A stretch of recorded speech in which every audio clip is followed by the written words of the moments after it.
Oh, enggak, suruh pulang, sadarkan, jangan dituruti.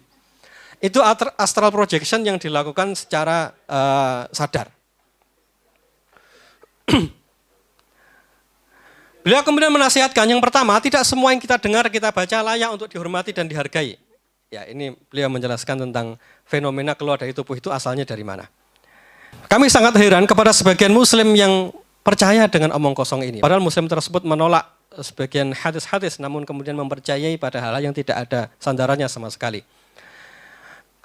Keberadaan tubuh eterik yang terhubung dengan tubuh nyata dengan perak, ini saya ketika membaca ini kagum ya dengan Syekh ini, ternyata beliau juga mengambil literatur, tidak hanya memberikan fatwa. Jadi salah satu yang disebutkan oleh para praktisi Rogo Sukmo yang model baru, modern itu, begitu sukmanya keluar, memang mereka menyebutkan ada seperti yang menghubungkan antara tubuhnya dan tubuh eteriknya itu, seperti benang. Ya persis seperti yang beliau sebutkan ini. Dia pun percaya bahwa dia bisa pindah, ya, dapat kembali ke masa lalu atau menjelajah ke masa depan. Ada di antara mereka yang kemudian merasa telah masuk ke alam malakut, ke alam para malaikat atau berkelana ke dunia jin. Realnya yang diceritakan oleh para pelaku supernatural ini memang demikian. Kadang bagi mereka yang mengalami gangguan jin agak aktif ya, mereka bisa melakukan ini tanpa proses ritual. Bagi pasien-pasien yang gangguannya agak ekstrim, mereka tanpa ritual, tanpa apapun, mereka bisa merasa seperti kembali ke masa lalu, bisa bertemu dengan orang-orang di masa lalu, dan lain sebagainya. Apalagi yang punya silsilah kerajaan-kerajaan yang dimitoskan di Jawa misalnya. Yang keturunan kerajaan di sini? Yang kedua, yang aneh lagi adalah mereka percaya cerita-cerita tersebut, padahal dia melihat bahwa manusia itu berada dalam batas kehidupan dengan ruhnya, badannya, akalnya. Dia mampu melakukan hal-hal yang luar biasa dan hebat dengan semua yang Allah berikan itu. Dan hal itu sesuatu yang dapat disaksikan. Tidak ada orang yang mengingkarinya. Lalu ada pertanyaan menarik sekali dari beliau. Lalu bagaimana mungkin seseorang yang sedang tidur, maksudnya melakukan meditasi tadi itu, memiliki kekuatan tertentu, namun dia tidak memiliki kekuatan tersebut saat dia dalam keadaan bangun. Cerdas sekali. Jadi kalau misalnya tidak sadar itu bisa punya kemampuan luar biasa, menundukkan jin dan lain sebagainya. Lalu pada saat sadar kok tidak bisa. Nah itu aneh. Siapa saja yang mempercayai hal ini, yang dihembuskan ini pada masa kini, baik orang awam maupun dari orang-orang tertentu, akan menemukan bahwa itu pengaruhnya sangat kuat berasal dari kepercayaan budaya dan keyakinan-keyakinan ateis. Hanya dengan melihat tanda tangan, dia dapat memberitahukan sifat-sifat Anda. Ini termasuk kategori perdukunan. Ya. Ini termasuk kategori perdukunan. Nanti tentang tanda tangan dan kepribadian ada di fatwa berikutnya. Tapi sekali lagi, ini termasuk kategori perdukunan. Jadi teman-teman sekalian yang mulai belajar membaca telapak tangan, hati-hati ya, hati-hati. Termasuk ketika misalnya antum meruqyah lalu kelihatan, oh ini sukanya warna ini, oh ini gangguannya demikian. Ini juga termasuk di dalamnya. Tidak ada namanya tubuh eterik. Ya, tidak ada namanya tubuh eterik. Ini menurut Dr. Fawaz Al-Qurdi, beliau mengatakan, yang pertama, sains membuktikan bahwa tidak ada wujud eter itu hanya klaim. Tetapi berbagai filsafat lama yang terkait dengan eter, maksudnya tubuh yang abstrak tadi, ini adalah filsafat yang menganggap bahwa tubuh seseorang itu terdiri dari beberapa elemen. Terkait tubuh eterik itu, ini adalah pernyataan yang dipromosikan baru-baru ini dalam aplikasi penyembuhan, pelatihan, dan sejenisnya yang bersumber dari filsafat timur. Filsafat ini memandang bahwa jiwa manusia itu terdiri dari beberapa tubuh. Ada yang menyebut tubuh fisik, testerial, tubuh emosional, tubuh mental, biologis, dan tubuh astral, dan lain sebagainya. Intinya adalah yang disampaikan beliau, ini semua tidak berasal dari konsep Islam. Kepercayaan kepada tubuh eterik seperti kepercayaan pada alam bawah sadar dan kekuatan jiwa, asal-usul kepercayaan ini diambil dari warisan transmisi dari agama-agama timur. Kepercayaan mistis dan lain sebagainya. Ini penjelasan dari Syekh Shalih Al-Munajjid. Jadi tema tentang sukma yang bisa keluar dari tubuh jalan kemana-mana, dia ada dalam bagian-bagian tubuh kita secara terpisah, sukma ini dan sebagainya. Ini terinfiltrasi, terpengaruhi oleh konsep kepercayaan agama-agama timur. Kemudian pengobatan piramida di fatwa ke-29. Pengobatan piramida itu begini. Jadi mereka meyakini bahwa piramida itu punya energi tertentu. Jadi orang kalau pengen melepas emosi negatifnya, pengen membuat makanan awet, pengen mengobati orang, buat bangunan berbentuk piramida, lalu orang itu ditaruh di tengah-tengahnya. Maka yang stres-stresnya akan hilang, yang sakit-sakitnya akan hilang. Ini dibantah panjang sekali, ada satu buku yang membantah ini yang disebutkan oleh Dr. Faisal Al-Qurdi. Saya tidak sebutkan di sini, nanti bisa dibaca karena penjelasannya sangat panjang. Intinya adalah semua yang disebutkan, yang mereka katakan bahwa energi dari piramida itu betul ada, itu hanya sebuah klaim bohong. Lanjutkan. Magnetisme, fatwa ke-30, dan pernafasan dalam. Magnetisme sudah kita bahas tadi, kita lewati, fatwa ke-30 ya. Kemudian langsung ke bagian kedua di halaman di slide ke-40. Tentang adapun latihan pernafasan dalam, maka hal itu tidak jauh berbeda dari yang sebelumnya. Dari klaim yang bombastis. Pernafasan dalam merupakan salah satu cabang dari NLP. Salah satu propaganda mereka misalnya, nafas dalam itu menyembuhkan. Nafas dalam itu membuatmu tetap sehat. Nafas dalam itu membuatmu berumur panjang. Pernafasan dalam itu mengisi daya. Dan seterusnya. Ini menurut Syekh Shalih Al-Munajjid. Pernafasan dalam konteks ini berbeda dengan pernafasan dalam yang diajarkan untuk di dunia kedokteran, itu berbeda.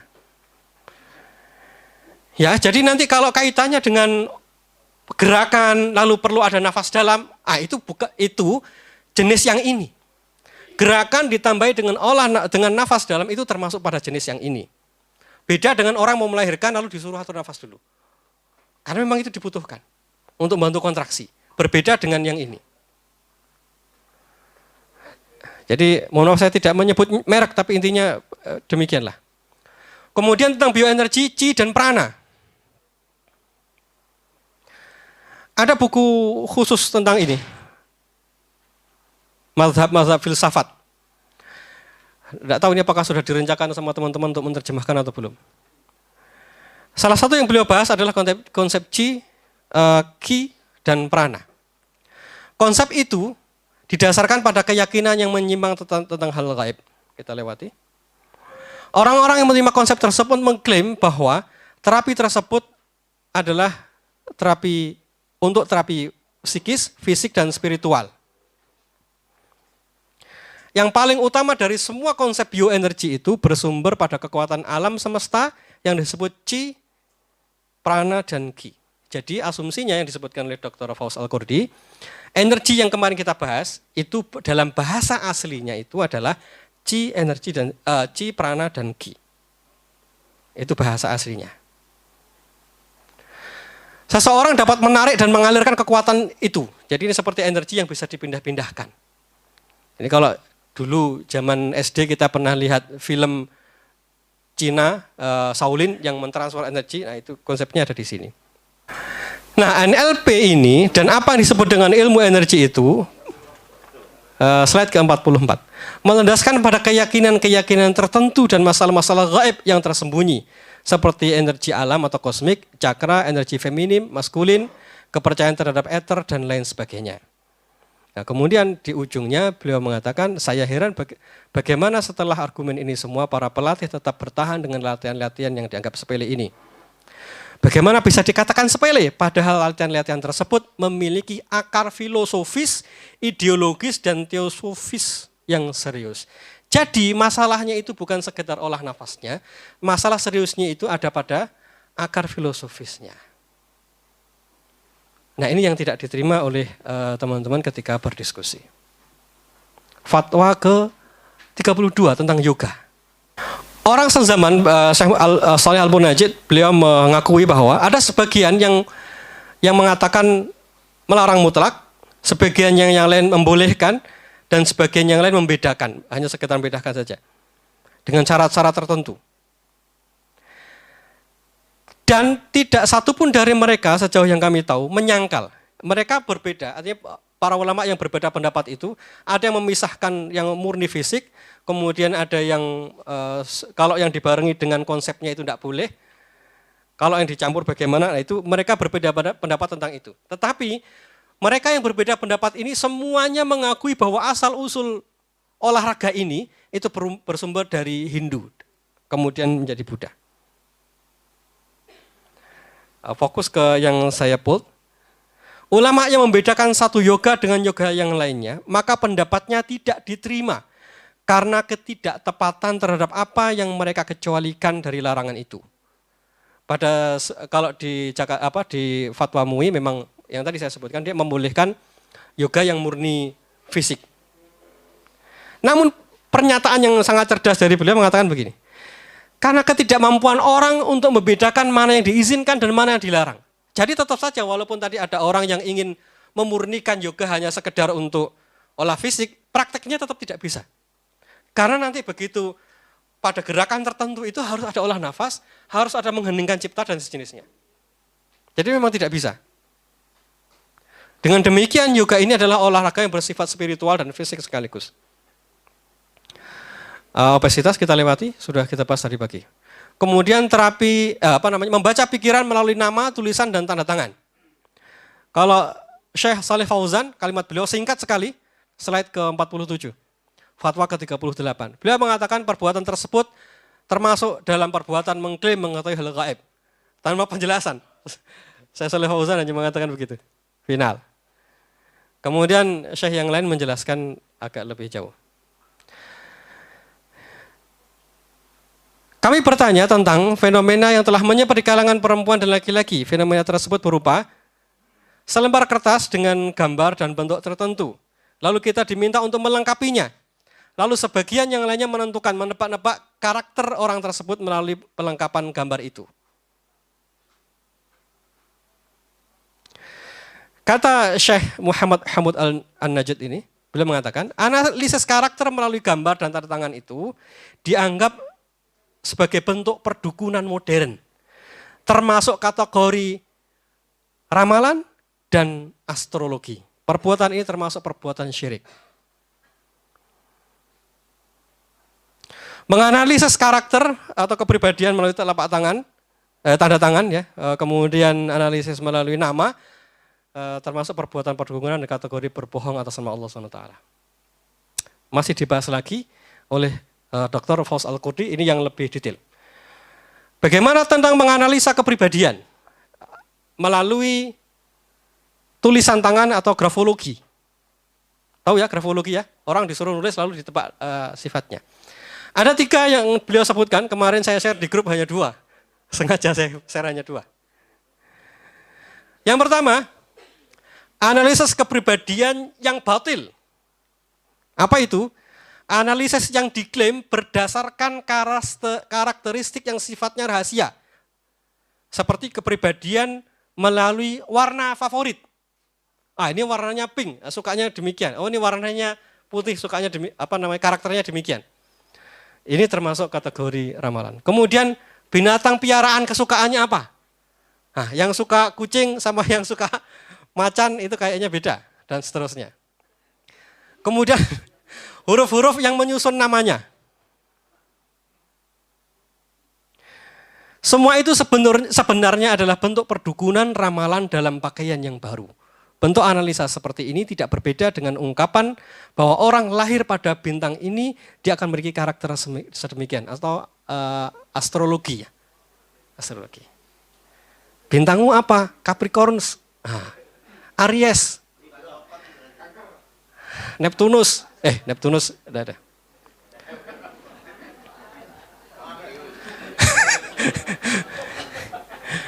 Model analisis seperti ini didasarkan pada hubungan sebab hubungannya sifatnya filosofis semata. Ya.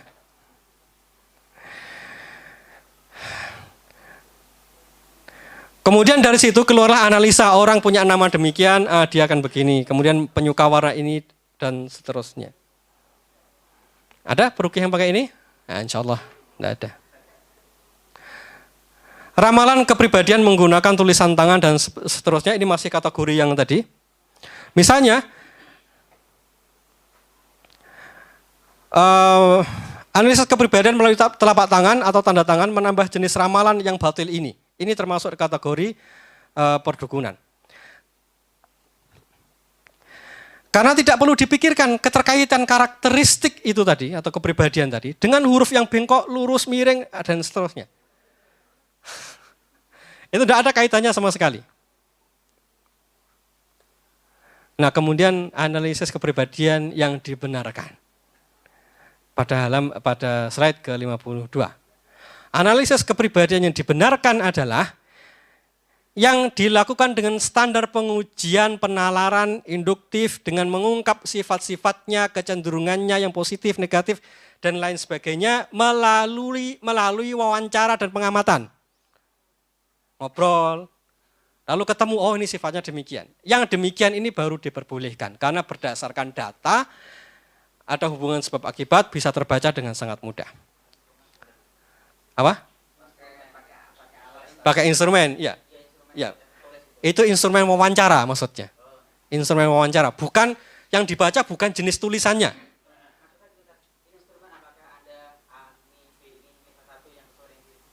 Ya, itu yang dimaksud dengan wawancara itu. Kalau itu termasuk pada poin yang kedua. Nah, tapi ada yang ketiga ini, yang ketiga. Model analisis yang berasal dari kebodohan atau generalisasi. Kepribadian dinilai dari cara Anda tidur, cara Anda berjalan, cara Anda menggunakan adonan, begitu. Ya, perilakunya orang kemudian ditafsirkan macam-macam. Nah, ini termasuk kategori ramalan. Jadi ini teman-teman beberapa fatwa-fatwa yang ada di fatwa itu. Mereka para masyayikh ini sudah memberikan fatwa yang final. Selebihnya adalah soal kelegaan batin kita untuk mengamalkan ini semua. Nanti silahkan didiskusikan setelah sesi dari Ustaz Amrul. Baik, untuk mempertajam tema hipnosis, insya Allah setelah ini akan dijelaskan panjang lebar oleh Ustaz Amrul. Saya cukupkan untuk sesi saya. Selebihnya nanti monggo silahkan dibaca sendiri di buku fatwa-fatwa para ulama ini. Wallahu a'lam bishawab. Assalamualaikum warahmatullahi wabarakatuh.